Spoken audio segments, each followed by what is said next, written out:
Coming up on Lexington Now, the Woodland Art Fair, a program aimed at making teenagers some of the safest drivers on the road, and a look at what's happening in downtown. This and more up next on this week's edition of Lexington Now.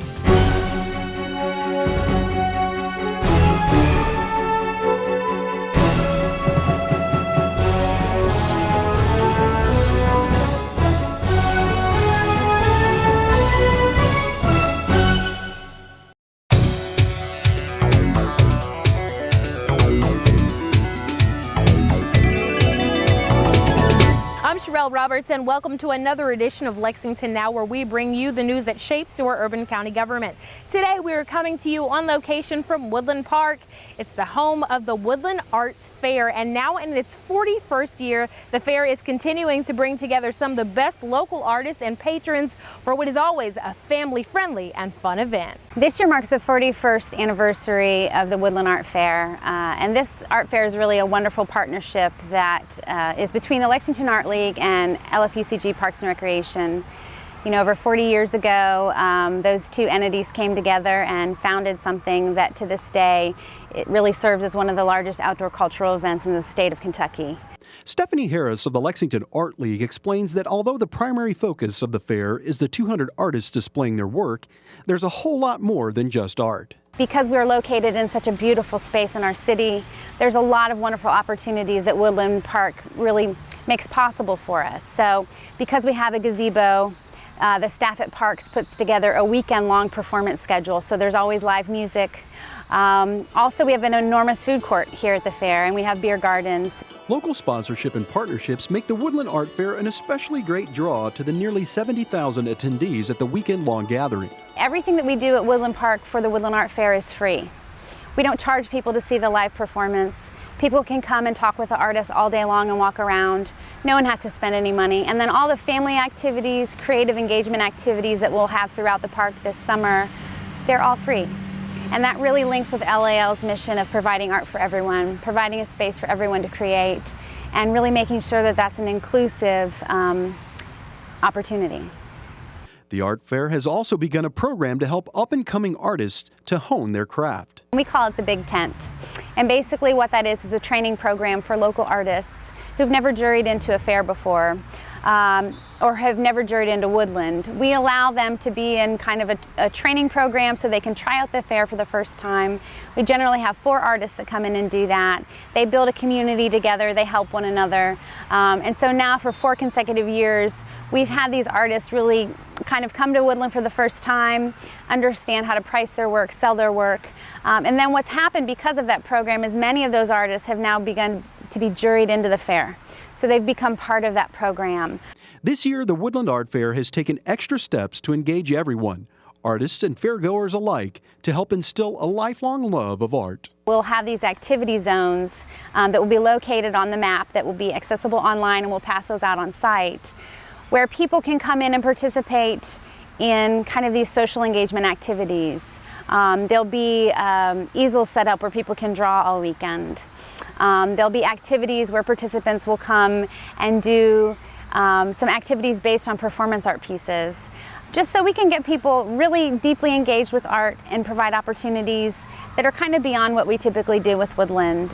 Again, it's really important for us to get to people where they're at and help them understand that art really is for everyone, and it's meant for everyone to enjoy. For more information about this event, you can visit lexingtonartleague.org. Well, as you can see behind me, we are at Woodland Skate Park, and this is a place where many kids like to skate around and bike around. But they all dream of the day when they'll get behind the wheel of a car.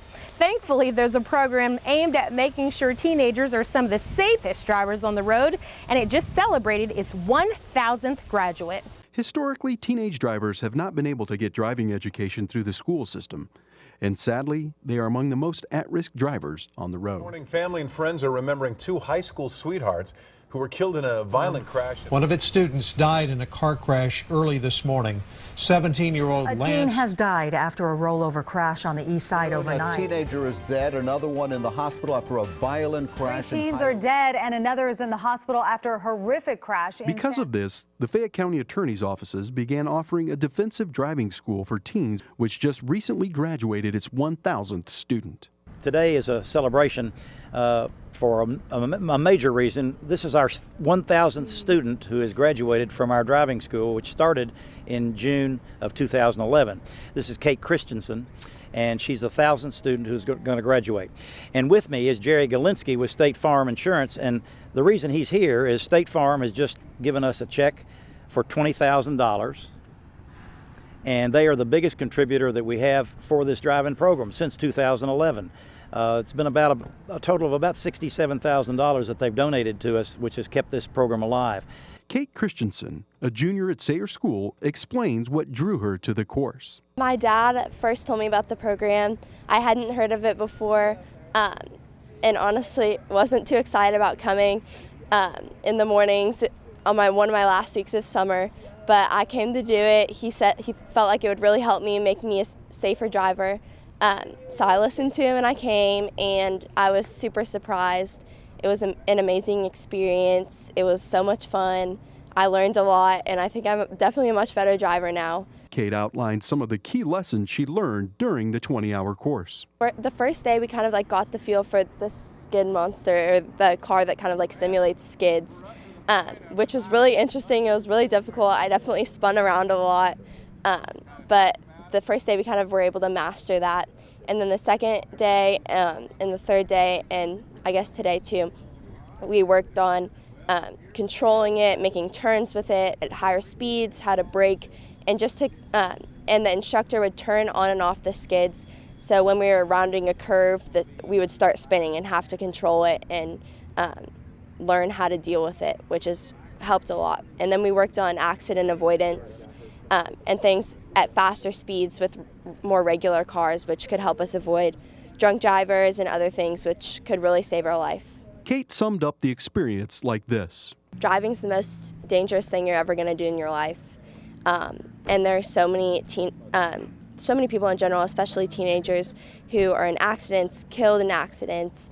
And I think that this class can not only help you be a better driver, but also help you deal with other people's kind of flaws in driving and how to avoid accidents. If a driver's coming at you, how to avoid them and then get back on track. And I think that that's just super, super important. For more information about this program, you can visit FayetteCountyAttorney.com. Downtown Lexington is the place to be in the summer. Here's a look at some of the activities you and your family can enjoy. Looking for something to do this week? Downtown Lexington has it all. Visit downtownlex.com or find us on Facebook and Twitter. This Tuesday at Blue Stallion Brewing Company is comedy night with the show starting at 8:30. For more information, visit bluestallionbrewing.com. On Wednesday around noon, bring your lunch to the Fifth Third Bank Pavilion for Salsa Lunch Breaks, presented by the Salsa Center. On Thursday at Central Bank Thursday Night Live, brought to you by the Downtown Lexington Corporation. The band Prime Cut starts performing at 5:30. This Friday at the Fifth Third Bank Pavilion is Kentucky Cork, Tap, and Barrel, brought to you by the Downtown Lexington Corporation. I've done for you. I move the stars for no one.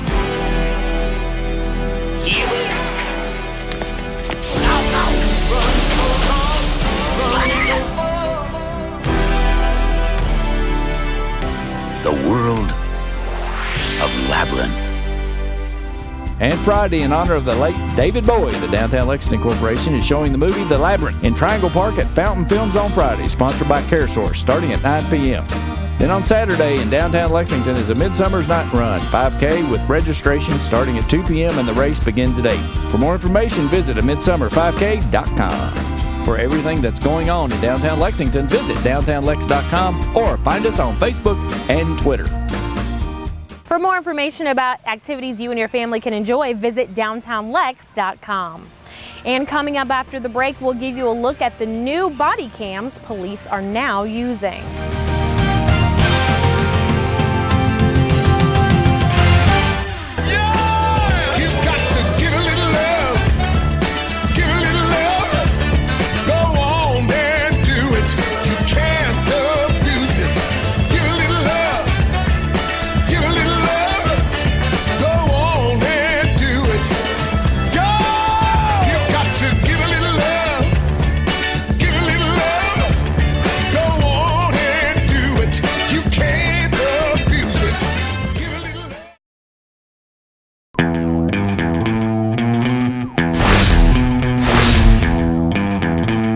Hello, I'm Detective Mark Thomas with the Lexington Police Department. You may also know me from Bluegrass Crime Stoppers. I'm here to talk to you a little bit today about a new texting system that we have available through any smartphone.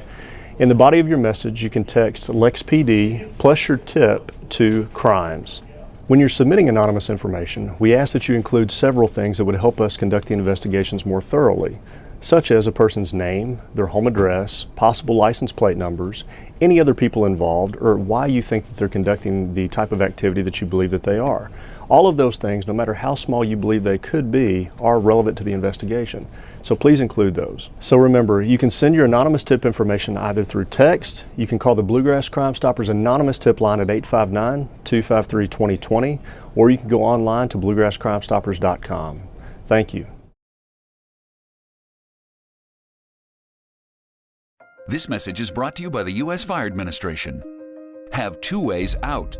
When fire strikes, deadly smoke can fill your home within minutes. That's why the USFA wants you to plan and practice home fire drills. Draw a map of each level of your home showing all doors and windows. Discuss the map with everyone who lives with you. Practice your home fire drill at least twice a year. Make sure all doors and windows that lead outside open easily. Push the smoke alarm button to start the drill. Try feeling your way in the dark or with your eyes closed. Have at least two ways out of every room. If your first way out is blocked by fire or smoke, you can use your second way out. If there is smoke, get low and go. Crawl quickly under the smoke to your nearest exit. Close doors behind you and gather at a pre-planned outside meeting place where first responders can see you. Call 911.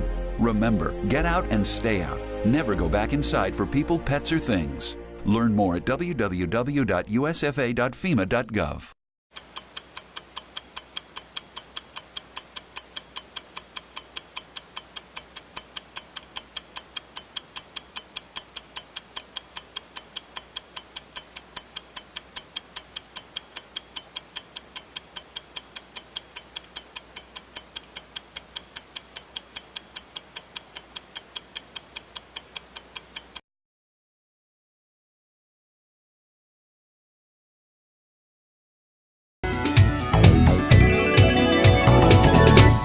Welcome back to the show. We're here at Woodland Park. Well, Lexington Police have a new tool. It's a tool kind of like the one I'm using, but a lot smaller, but the purpose is the same. I'm talking about body cameras. With this new tool, police will be able to gather evidence and have a recording of everything that's going on around them when it happens. Hi, I'm Commander Eric Lowe with the Lexington Police Department, here to talk to you about our new police body-worn cameras. Body cameras can help citizens and officers when police are responding to an incident. With few exceptions, Lexington police officers are required to activate their camera when making any law enforcement contact with the public. This includes traffic stops and requests for service at businesses and homes. Let's take a look at a typical traffic stop and then see what that same sequence looks like from the perspective of a body camera.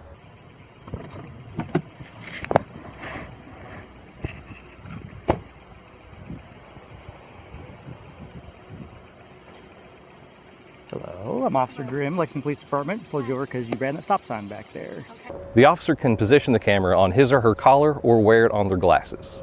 The release of body camera videos will be in accordance with the Kentucky Open Records Act. That's a quick look at our police body cameras. You can see a list of frequently asked questions and our complete policy on the city's website. Lexington Police is not only getting new tools, it's also getting new officers. We caught up with some of the Lexington Police Department recruits to get some insight on their experiences and to hear why they chose the Lexington Police Department. I was here maybe 3 summers ago, met a Lexington police officer. He just said, hey, are you out of school? And I told him, yeah, I just graduated. And he said, you should apply for Lexington Police, one of the best police departments in the nation. That's what he told me.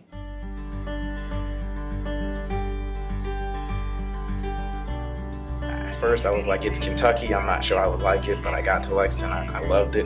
I applied to another agency, they told me I was too young, and Lexington told me, hey, you're the perfect age, we'd love to have you.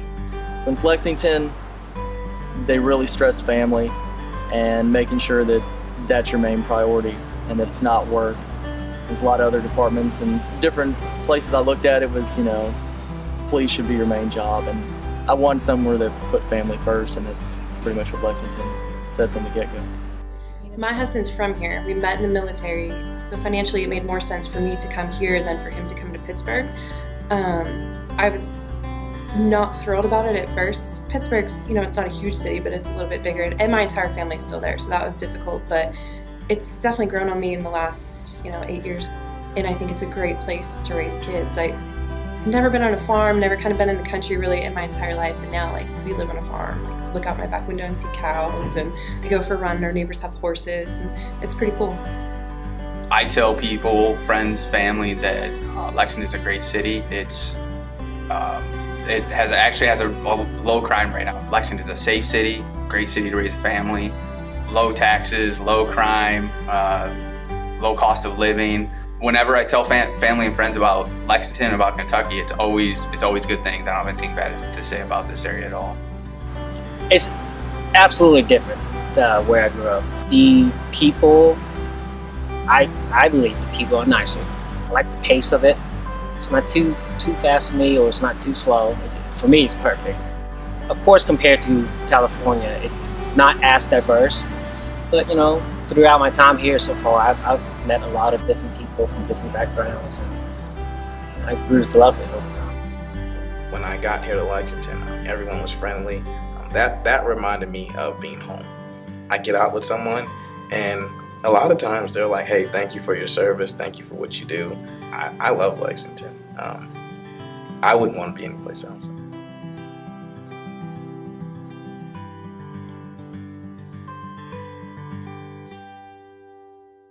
For more information about the police department, you can visit their page. It's on the city's website, lexingtonky.gov. A few weeks ago, we gave you a sneak peek at what's going on at Lexington's downtown historic courthouse. Now we spoke with the project managers of the renovation, and they gave us all of the details on what you can expect when this project is done. It doesn't close at 5 o'clock. There's events there afterwards. You can get dinner there, get a drink there, go to an event there. So it's truly a place that is open all the time. And so people can come and just really enjoy it. That was a vision the mayor had, and fortunately our project team and our development agents are on that path to make that a reality. Jennifer Wernma is talking about the historic downtown courthouse, which is under construction. And when finished in spring 2018, it will be a world-class mixed-use and event space. And they will hold anything from weddings to baby showers to corporate events, corporate luncheons, and so we are just thrilled. And several local businesses will call it home. We're in talks right now with the Visitors Bureau, Visit Lex as they're known, to have both their tourist sort of departure zone as well as their corporate offices. And then we're also in talks with Breeders' Cup for their corporate offices. But before it goes from this to this, there's a lot of cleanup and rebuilding to do. They're moving along wonderfully. Administrative Officer Jessica Walker says getting rid of environmental hazards is what crews are working on now. Back in 2012 was when we closed the historic museum that was in the building because of the asbestos that was found. So asbestos and then the lead paint. The asbestos is on the HVAC equipment, and the lead paint obviously is the paint that's in the dome and the rest of the building. So we're trying to get rid of those kinds of materials. When cleanup is done, the goal is to transform this into a modern space while respecting the history of the structure. Our developers that we have on board are real stewards of history and old buildings, and we have some of the best in the business doing this building. The 21C in Lexington here now, and then the building right next door, it's going to really bring a synergy to the whole entire area. That synergy of food, fun, and flair between businesses, event venues, and hotels, all within feet of each other, is what planners hope will make the building a go-to destination for people all around the region. I think people will just be shocked that that rotunda and that space exists in Central Kentucky. It's really one of a kind. Stay tuned to Lexington Now in the coming months for more updates on the project. City Council is on summer recess until next week, but there's still plenty going on in the urban county government, including the Planning Commission meeting, the Courthouse Area District Design Review Board, and the Board of Architectural Review. You can watch these meetings live on GTV3 or streaming on our website, or you can watch any archive meeting and find a complete listing of meetings and events at lexingtonky.gov. Well, that's all for this week's edition of Lexington Now. We'll be back next week with more news from your urban county government. But in the meantime, you can keep up with what we're doing by following us on Facebook, Twitter, and YouTube. You can also get 24/7 traffic updates by following us on Twitter. Our handle is @LexRex.